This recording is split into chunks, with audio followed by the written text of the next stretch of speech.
স্থানটি ছিল রূপপুর নামের এক শান্ত গ্রাম। গ্রামের শেষ মাথায় একটি পুরনো পরিত্যক্ত জমিদার বাড়ি ছিল, যা নিয়ে স্থানীয়দের মধ্যে নানা ভয় আর কুসংস্কার ছিল। সবার ধারণা ছিল ওখানে একসময় এক তান্ত্রিক কালো জাদুর সাধনা করতেন। ঘটনার সূত্রপাত গ্রামের এক যুবক নাম রফিক এসব ভূত প্রেত বা কালো জাদুকে বিন্দুমাত্র বিশ্বাস করত না।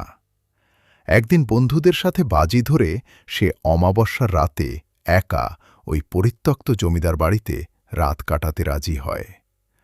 হাতে একটা টর্চ আর বুকে সাহস নিয়ে রফিক রাত 11টা নাগাদ বাড়ির ভেতরে ঢোকে। ভেতরের স্যাঁতস্যাঁতে গন্ধ আর চামচিকের ডানা ঝাপটানোর শব্দ ছাড়া প্রথম দিকে সব ঠিকই ছিল। রফিক একটা ভাঙা ঘরে চেয়ার টেনে বসে মোবাইল ঘাঁটতে লাগল। সেই অদ্ভুত পুতুল রাত যখন ঠিক 12টা, চারপাশটা হঠাৎ অস্বাভাবিক রকমের শান্ত হয়ে গেল। বাতাসের শব্দও যেন বন্ধ হয়ে গেছে। ঠিক তখনই ঘরের এক কোণে রফিকের টর্চের আলো একটা জিনিসের ওপর পড়ল। সেটি ছিল লাল কাপড়ে জড়ানো একটি মাটির পুতুল।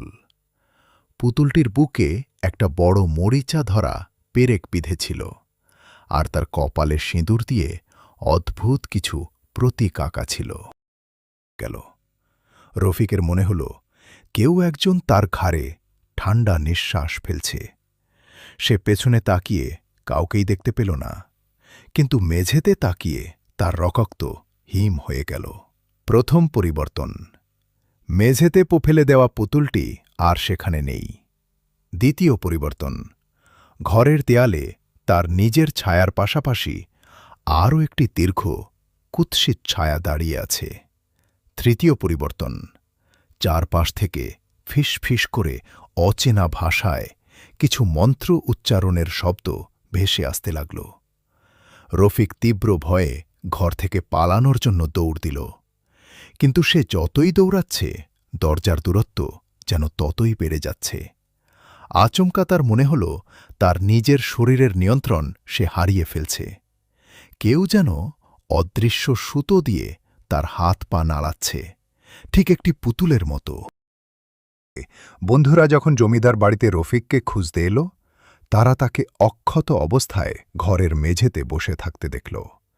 কিন্তু রফিকের চোখ দুটো ছিল সম্পূর্ণ মণিহীন ও সাদা। সে একদৃষ্টে দেয়ালের দিকে তাকিয়েছিল। সবচেয়ে ভয়ানক বিষয় ছিল রফিকের ঠিক পাশেই সেই লাল কাপড়ের পুতুলটি পড়েছিল।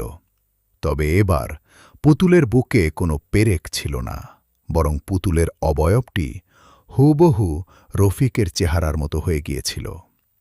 গ্রামবাসী বুঝতে পারল রফিক অজান্তেই এক প্রাচীন কালো জাদুর ফাঁদে পা দিয়ে নিজের আত্মা হারিয়েছে।